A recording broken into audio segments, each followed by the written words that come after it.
Doctor صاحب میں یہ پوچھنا چاہتا ہوں کہ کانکوبائنز جو تھیں آپ صلی اللہ علیہ وسلم کے دور میں، ان کے ساتھ جو نکاح کا کانٹریکٹ تھا اس کی کیا حیثیت تھی عام بیویوں کے نکاح سے؟ مختلف کیا تھا اس میں؟ اور ان بطور بیوی ان کی حیثیت کیسی تھی؟ اور ان کے ساتھ کس طرح کا معاملہ کیا جاتا تھا؟ اور بعد میں وراثت میں ان کا کیسا حصہ تھا؟ نیز یہ کہ کیا آج ان کی کوئی شکل معاشرے میں، کسی بھی معاشرے میں کیا باقی ہے یا اس کی کوئی اجازت ہے؟ دوسرا ڈاکٹر صاحب یہ کہ اگر اس کو الیبریٹ آپ کر دیں تو ساتھ یہ بھی بتا دیجیے گا کہ سورہ نساء کی جو آیات ہیں، آیت نمبر 4 اور 24 جس میں وما ملکت ایمانکم ان کے بارے میں آیا ہے، ان کو زیادہ الیبریٹ کرنے کے لیے کون سی تفسیر بہترین ہے جس کو پڑھا جا سکتا ہے، اگر آپ کو اس وقت آپ ریکال کر سکیں؟ جزاک اللہ۔ پہلے تو اپنی بات میں ایک تصحیح کر لیجئے، باندیوں کے ساتھ یا لونڈیوں کے ساتھ یا کانکوبائنز کے ساتھ کوئی نکاح نہیں ہوتا۔ منکوحہ وہ بیویاں کہلاتی تھی اور یہ باندیاں کہلاتی تھی، یہ ملکیت ہوتی تھی۔ بیوی ملکیت نہیں ہوتی، بیوی تو ایک سوشل کانٹریکٹ کے تحت آپ کے ساتھ آتی ہے، زندگی گزارتی ہے، اس کی مرضی کے بغیر اس کا نکاح نہیں ہو سکتا، اس کی اجازت سے نکاح ہوا ہے۔ اور بیوی جو ہے اس کو یہ حق بھی حاصل ہے کہ وہ کبھی چاہے تو آپ سے سیپریشن جو ہے وہ حاصل کر لے۔ لیکن یہ جو ملکیت کا تصور ہے اس میں یہ چیزیں نہیں ہیں، نہ اس میں نکاح ہے، نہ اس میں کوئی وراثت کا حصہ ہے، بلکہ وہ تو خود وراثت میں منتقل ہو جائیں گی۔ اگر کوئی شخص جو ہے اس کے کچھ بادیاں تھیں تو اس کے انتقال کے بعد وہ اس کی ملکیت ان کی جو ہے جیسے اور پراپرٹی جو ہے وہ منتقل ہوگی، اولاد کیسے ہو جائے گی۔ تو پہلی بات تو یہ، چاہے اچھی لگے چاہے بری، لیکن آپ اس کو سمجھ لیجئے ایز سچ کے جیسے وہ تھا معاملہ۔ ہمیں اس کے اندر جو ہے وہ کچھ اس کو پہلے ٹیبل بنانے کے لیے اور اس کو جو ہے اس کے اندر کوئی ترمیم نہیں کرنی چاہیے۔ سٹیٹس جو ہے باندی کا، کانکوبائنز کا، وہ یہ ہے جو میں نے آپ کے سامنے رکھا۔ اچھا، اب اصل مسئلہ یہ آتا ہے کہ آیا آج بھی ایسا کوئی معاملہ ہے؟ آج ایسا کوئی معاملہ موجود نہیں ہے۔ اور یہ لونڈیاں ہوتی تھیں حضور کے زمانے میں صرف وہ جو میدان جنگ میں مال غنیمت کے طور پر آتی تھی۔ آپ ایک جنگ ہوئی ہے، فرض کیجئے جنگ بدر ہوئی ہے، جنگ بدر میں اب جب کہ کفار کو شکست ہو گئی ہے تو آپ کو معلوم ہے ان کے جو اونٹ تھے وہ 900 اونٹ لے کر آئے ہوئے تھے، وہ سارے تو ابھی کھائے نہیں گئے تھے۔ اب وہ گویا کہ وہاں پر مال غنیمت ہے، ان کے گھوڑے اگر وہ بچے ہوئے تو مال غنیمت ہے۔ وہ جو آدمی بھاگتا وہ اپنا اسلحہ بھی پھینکتا جاتا ہے تاکہ بھاگے اور جان بچائے، یہ سب کیا ہے؟ مال غنیمت ہے۔ ایسے ہی اگر وہاں کوئی عورتیں بھی آئی ہوں، میرے علم میں نہیں ہے کہ بدر میں آئیں یا نہیں آئیں، احد میں تو آئیں، لیکن بدر کے بارے میں مجھے یقین کے ساتھ معلوم نہیں ہے، لیکن اگر عورتیں بھی آئی ہوں تو وہ باندیاں ہوں گی، وہ تقسیم ہو جائیں گی۔ یہ جو اصل غلام کا اور باندی کا تصور ہے اسلام میں، یہ پی او ڈبلیو کا حل ہے، prisoners of war, what to do with them۔ یا تو اب آپ جو ہے بڑے بڑے جو ہے کنسنٹریشن کیمپس قائم کر دیجئے، ان میں پڑے سڑ رہے ہیں، وہ سب کے سب جو ہے کنسنٹریشن کیمپس کے اندر ہوتے ہیں۔ اب وہاں پر ان کا کیا معاملہ ہے؟ تو ان کے لیے اگر وہ مرد ہیں ان کے لیے ان کی کوئی جنسی تسکین کا کوئی سامان نہیں، اگر عورتیں ہیں ان کی جنسی تسکین کا تقاضے کا کوئی سامان نہیں۔ ہاں، کھانے پینے کو تو ظاہر بات ہے کچھ نہ کچھ راشن واشن جو ہے وہ تو جو بھی دنیا میں پی او ڈبلیوز کا معاملہ ہوتا ہے کھانے پینے کو دیا جاتا ہے۔ اسلام نے یہ کیا ہے کہ بجائے اس کے کہ پی او ڈبلیوز جو ہیں وہ اسلامی بیت المال پر بوجھ بن جائے، انہیں ایبزارب کرو معاشرے، انہیں تقسیم کر دو لوگوں کے اندر، اور ان کی حیثیت غلام کی اور باندی کی، انہیں آپ کھلائیں بھی وہ حضور فرماتے ہیں جو خود کھاتے ہو کھلائیں، جو خود پہنتے ہو وہ پہناؤ، اچھے سے اچھا سلوک کرو۔ پھر ان کی ایمینسیپیشن کا ایک سلسلہ شروع کر دیا گیا، فلاں اگر تم سے گناہ ہو گیا ہے تو کفارہ یہ ہے ایک غلام آزاد کر دو، قتل خطا ہو گئی ہے، وہاں تم سے غلطی سے تمہارا ارادہ نہیں تھا، کوئی تمہارے ہاتھوں مارا گیا ہے، گولی چل گئی تم سے اور کوئی شخص جو ہے وہ مر گیا ہے، اس کے لیے بھی وہ غلام جو ہے آزاد کرو۔ گناہوں کے کفارے میں غلاموں کو آزاد کرو۔ پھر غلاموں کو آزاد کرنے کی تلقین، نصیحت، پرسویشن، یہ نیکی کا بہت بڑا کام ہے، غلام کو آزاد کرو۔ یہ ساری چیزیں جو ہیں اس کے ذریعے سے ایک دفعہ انہیں سوسائٹی میں جذب کرنے کے بعد وہ علیحدہ ایلیمنٹ نہیں رہے، اب سوسائٹی کا حصہ بن گئے، وہ ایک گھر کے اندر ہیں، وہاں رہتے ہیں، ان کے ساتھ جو ہیں ان کے مالک ہیں، اور اسی طریقے سے ان کو رفتہ رفتہ ان کی ایمینسیپیشن کا بندوبست کیا اسلام نے۔ اور اس میں آپ کو معلوم ہونا چاہیے اس درجے ایمینسیپیشن ہوئی ہے کہ ایک وقت ایسا تھا عالم اسلام میں ساری حکومتیں غلاموں کی تھی۔ مڈل ایسٹ میں ممالک کی حکومت، مملوک کہتے ہیں اس کو کہ جو کسی کی ملکیت ہے، غلام ہے، ممالک بڑے بادشاہ ہوئے۔ ہندوستان میں جو دہلی میں پہلی حکومت قائم ہوئی ہے وہ کون تھے؟ خاندان غلامہ، قطب الدین ایبک اور یہ بلبن، ایسے ایسے شاندار اور جو ہے، اور یہ التتمش اور یہ کون تھے؟ غلام تھے. ہمارے بڑے بڑے دین کے علماء ائمہ غلام، چنانچہ بڑے علماء اساتذہ غلاموں میں سے.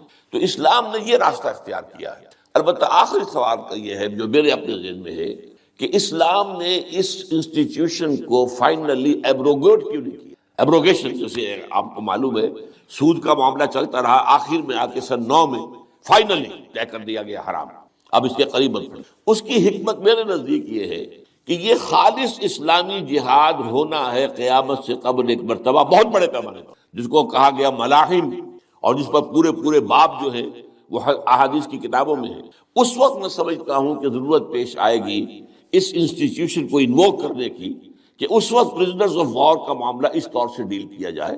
لیکن اس وقت تک کسی آزاد انسان کو پکڑ کر غلام بنا لینا بہت بڑا گناہ ہے، ناقابل معافی گناہ ہے، کسی کو حق حاصل نہیں ہے. یہ جو امریکنز لے گئے تھے آپ کو معلوم ہے، یہ افریقہ کے مغربی ساحل کے ساتھ ساتھ وہاں سے یہ لوگ لے کر گئے پکڑ پکڑ کر ان کو افریقیوں کو، اور وہاں جا کر انہیں غلام بنایا ہے اور شدید ترین جو ہے سختیوں میں انہیں رکھا ہے.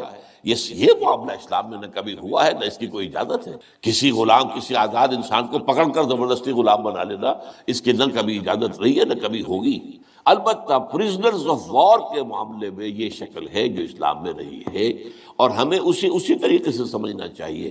چاہے ٹھیک ہے دنیا اس کے اوپر فکرے چست کر دے گی یا کوئی اس کو کہے گی، پاس بہت سی چیزیں ہیں کہ جو لوگوں کے عام جو مزاج اس وقت کا ہے وہ اس میں وہ ذرا آسانی سے وہ بات جو ہے ان کے ذہن کے اندر اترتی نہیں ہے. لیکن we have to be faithful کہ دین کی اصل تعلیم کیا ہے، اسی کے ساتھ جڑے رہنا. شہیدہ یقیناً اللہ تعالیٰ ہر چیز پر گواہ ہے. اب آئی ہے وہ آیت، اصل میں کانٹے دار آیت جو ہے، جو عورتوں کے حلق سے بہت مشکل سے اترتی ہے، کانٹا بن کر اٹک جاتی ہے. الرجال قوامون علی النساء، یہ تمہید تھی ساری. ایک سورہ بقرہ میں تمہید آ چکی تھی، علیہن لہن مثل الذی علیہن بالمعروف وللرجال علیہن درجہ، یہ کہہ کے بات چھوڑ دی. آگے آئے لا تتمنوا ما فضل اللہ بعضهم علی بعض، اور مزید اس کے لیے ذہنی جو ہے تیاری کر دی. اب آ رہی ہے وہ چیز جو چبھنے والی چیز ہے. الرجال قوامون علی النساء، مرد عورتوں پر حاکم ہے. یہ میں ترجمہ زور دے کر رہا ہوں. یہ قامہ جو ہے، قامہ جب علا کے ساتھ آئے گا تو کچھ اور معنی ہوں گے، قامہ بے کے ساتھ آئے گا کچھ اور معنی ہوں گے. قامہ بے کسی شے کو قائم کرنا، کونوا قوامین بالقسط، اسی سورہ مبارکہ میں آیت آ جائے گی، کونوا قوامین بالقسط، عدل کو قائم کرنے والے بن کر کھڑے ہو جاؤ. قامہ علا، کسی کے اوپر سر پر مسلط ہونا، یہ ہے گویا کہ ایک درجہ حاکمیت ہے. گھر کے ادارے میں حاکم ہونے کی حیثیت مرد کو حاصل. سربراہ خاندان جو ہے وہ مرد ہے، عورت نہیں. عورت کو بہرحال اس کے ساتھ ایک وزیر کی حیثیت سے کام کرنا ہے، یہ ہے اس کا اصل رول. اسی لیے میں بیان کر چکا ہوں کہ وہ جو نسیان کا معاملہ تھا، اللہ تعالیٰ نے اس کے اندر چونکہ یہ سیکنڈ رول پلے کرنا ہے اسے یقیناً اس کے جذبات کو زیادہ ٹھیس پہنچنے کا امکان رہے گا. آدمی کو ہر انسان، مرد بھی چاہتا ہے میری بات چلے، عورت چاہتی ہے میری بات چلے. اب آخر کار کس کی بات چلے گی؟ یا تو دونوں کسی طریقے سے کسی مسئلے میں متفق ہو جائیں، اور عورت جو ہے بیوی اپنے شوہر کو دلیل سے، اپیل سے جس طرح قائل کر لے تو معاملہ ٹھیک ہو گیا. اب اگر نہیں ہو رہا معاملہ تو اب کس کی رائے چلے گی؟ مرد کی رائے چلے گی. تو کس کو اس سے ایک صدمہ پہنچے گا؟ عورت کو پہنچے گا. لیکن اس صدمے کا ہی جو ہے انفلوئنس، اس کو کم کرنے کے لیے سیفٹی والو، نسیان کا مادہ اللہ تعالیٰ نے عورت میں زیادہ رکھ دی. اسی لیے پھر اس قانون شہادت کے اندر ایک مرد کی جگہ 2 عورتوں کو وہاں پر اس کا نصاب رکھا گیا. الرجال قوامون علی النساء بما فضل اللہ بعضهم علی بعض. اب یہ دوسری بات ہے کہ اگر وہ شوہر حاکم ہو کر ظلم کرتا ہے، ان کے حق ادا نہیں کرتا ہے، تو اللہ کے ہاں بڑی سخت پکڑ ہوگی. یہ تو دوسری بات ہے بالکل. لیکن یہ کہ جو قانون ہے اسلام کا وہ یہی ہے کہ یہ اختیار دیا گیا. اب آپ اس اختیار کا غلط استعمال کر رہے ہیں، آپ اس کو ظلم کا ذریعہ بنا رہے ہیں، تو اس کی سزا اللہ تعالیٰ کے ہاں آپ کو مل جائے گی. بما فضل اللہ بعضهم علی بعض، بسبب اس فضیلت کے جو اللہ نے بعض کو بعض پر دی ہے. وبما انفقوا من اموالہم، اور بسبب اس کے کہ جو وہ خرچ کرتے ہیں اپنے مال. اب دیکھیے یہ خرچ کرنے کا معاملہ اسلام میں شادی سے شروع ہو گیا. شادی مرد کی بھی ضرورت ہے، عورت کی بھی ضرورت ہے، لیکن مرد مہر دیتا ہے، عورت مہر وصول کرتی ہے. تو جو خرچ کرنے والا ہے اب اس کی ایک حیثیت دوسری ہو گئی. پھر گھر میں اس کا نان نفقہ پورا جو ہے، اس کا خرچہ، اس کی ذمہ داری، اس کو سپورٹ کرنا شوہر کے اوپر ہے. تو اب وہ مال خرچ کر رہے ہیں. بما انفقوا من اموالہم، فالصالحات، تو نیک بیویاں کون ہیں؟ جو کہ ایک یوں سمجھیے قرآن کے نزدیک ایک عورت کا جو اچھا کردار ہونا چاہیے، ایک خاتون خانہ کی جو بہترین روش ہونی چاہیے، وہ یہاں 3 الفاظ میں آئی ہے۔ فالصالحات، نیک بیویاں قانتات، ایک تو فرما بردار ہوتی ہیں، شوہروں کی فرما بردار، حافظات للغیب، غیب میں حفاظت کرنے والیاں، یعنی ظاہر بات ہے کہ مال ہے کسی کا تو گھر میں ہے، وہ تو کام پہ چلا گیا ہے، اب وہ کس کی حفاظت میں ہے؟ بیوی کی حفاظت میں ہے۔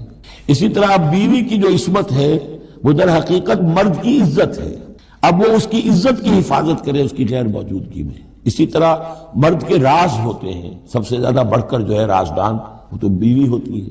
تو 3 اعتبارات سے حافظات للغیب، حافظات للغیب، غیب میں حفاظت کرنے والیاں، حفاظت کرنے والیاں شوہر کے مال کی، شوہر کے رازوں کی اور شوہر کی عزت کی۔ بما حفظ اللہ، اللہ کی حفاظت سے، حفاظت ہے تو اللہ کی، لیکن جیسے رازق اللہ ہے لیکن کام تو انسان کو کرنا پڑتا ہے، رزق کمانا پڑتا ہے۔ واللاتی تخافون نشوزہن، اور وہ خواتین کے جن کے بارے میں تمہیں اندیشہ ہو جائے ان کے اندر سرکشی کا، ضد ہے، ہٹ درمی ہے، بات نہیں مان رہی ہے، اپنی بات منوانی ہے، کسی نہ کسی طریقے سے گھر کی فضا خراب کی ہوئی ہے، یہ ہے نشوز۔ ذہناً تسلیم نہ کرنا کہ میری حیثیت جو ہے وہ بہرحال شوہر کے تابع دار کی، اس کو اگر تسلیم نہیں کریں گے تو ظاہر بات ہے فرکشن ہوگی، اور فرکشن جو ہے اس کے نتیجے کے اندر وہ گھر کے اندر جو ہے وہ ایک فساد پیدا ہوگا۔ واللاتی تخافون نشوزہن فعظوہن، تو ان کو پہلے تو نصیحت کرو، واہجروہن فی المضاجع، دوسرے تنبیہ کے طور پر ان سے تعلق اپنے بستر علیحدہ کر لو اور ان کے ساتھ وہ تعلق زد و شو جو ہے کچھ عرصے کے لیے بند کر دو۔ وَاضْرِبُوهُنَّ، اس پر بھی ٹھیک نہ ہو تو انہیں مارنے کی بھی اجازت ہے۔ اس میں حضور نے جو روکا ہے وہ یہ ہے کہ چہرے پر نہ مارا جائے، اور کوئی ایسی مار نہ ہو جس کا مستقل نشان جسم پر پڑے۔